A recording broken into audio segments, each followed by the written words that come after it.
Tiger, come here a minute. You know who this is? Know who this man is here? What's the man's Turn name, around and Tiger? look at him, Tiger. What is This that man man's right name? here. What is his name?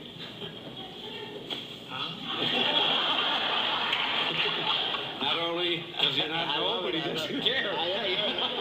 Well, he broke the place down, and he was so. At one point, I was talking to him, and he was rubbing his ear. I never forgot it, and I said afterwards, "Is he having to his father? Is he having a problem?" And he said, "No, he was a little nervous." I was so lucky to be able to meet Bob Hope. I got a chance to rub elbows with him and Mike Douglas and a lot of other different famous people that I had no clue at the time. He was just someone making fun of me. He thinks his dancing is going to wax himself here. But when you put a golf club in my hand, all that goes away. And I feel completely comfortable then.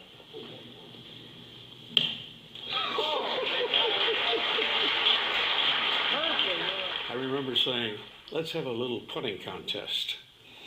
And he put a ball down, this little fella, and hit 2 putts and set it up very nice, and then took the ball and put it very close to the cup and knocked it in. I thought Bob Hope was going to pass out. All of us it got such a big laugh. You know, I've interviewed 40-some-odd-thousand people, 7 presidents, everybody you can think of has been on my show. And all the comment I get everywhere is, when you had Tiger Woods on the show, he was amazing. They all remember that.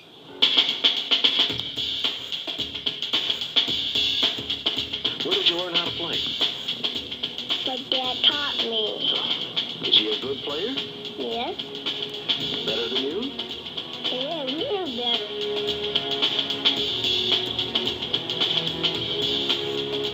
How good are you right now? Very good.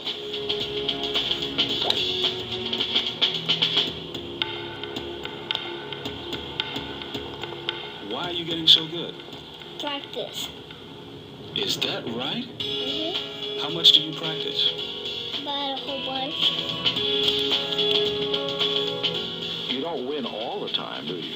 Yeah, I don't win all the time because sometimes I just fool around. I mean, if you put your mind to it, you can win every time you want to? Yeah. You know, I still got in trouble.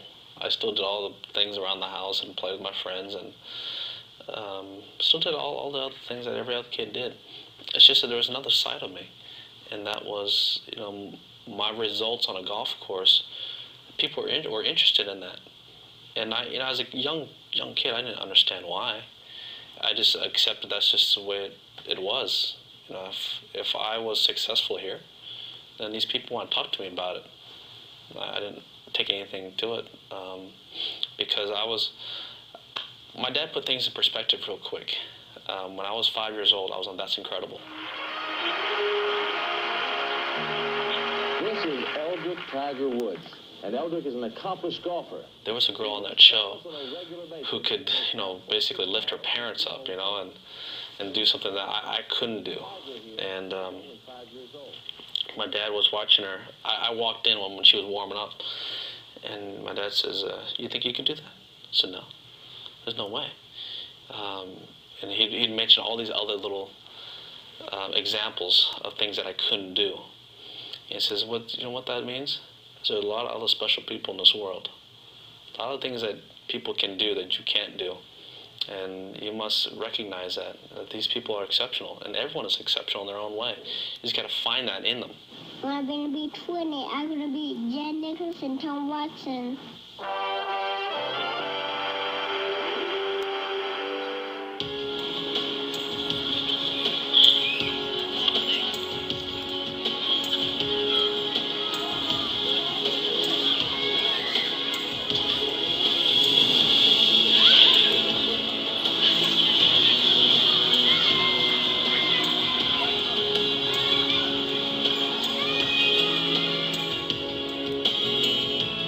She put the foot down.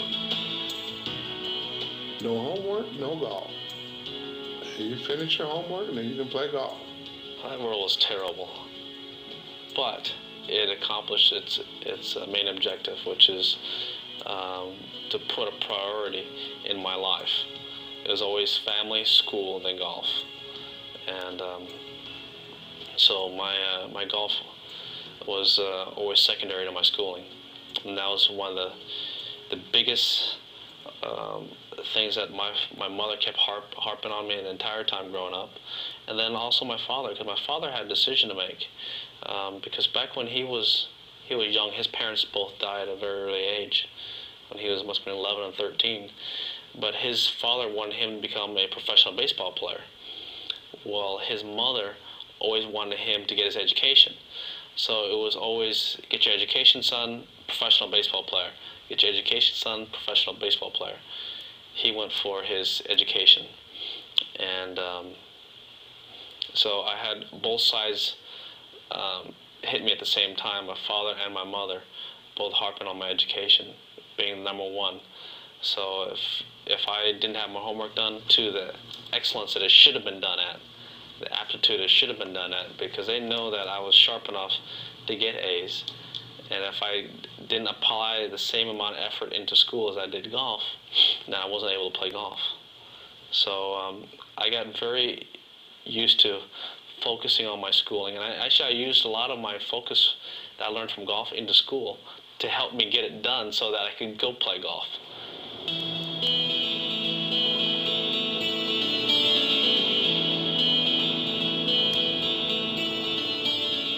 One of the rules that we had in the house growing up when I was a kid is that whenever I wanted to talk about something, whether it took 2 minutes or 5 hours, we get these long conversations. My father would stop whatever he was doing, put down the paper, put down whatever work he brought home, or turn off the TV, and we would talk one-on-one. I never talked down to Tiger, either physically or with my vocabulary. He always felt that it was more important for me to have a conversation eye to eye rather than someone looking down upon and where he could intimidate me because of size. He'd always get me, and we'd sit down, or we'd sit down on the bed, lie on the bed together, and we'd sit down and we'd just rap, we'd just start talking. Tiger developed the ability to not be ashamed of not knowing. And that's something many kids never learn, never get. And that interaction basically shaped my life. We earned mutual trust and respect. And our relationship was just as close as could be. All those conversations we had were life-changing.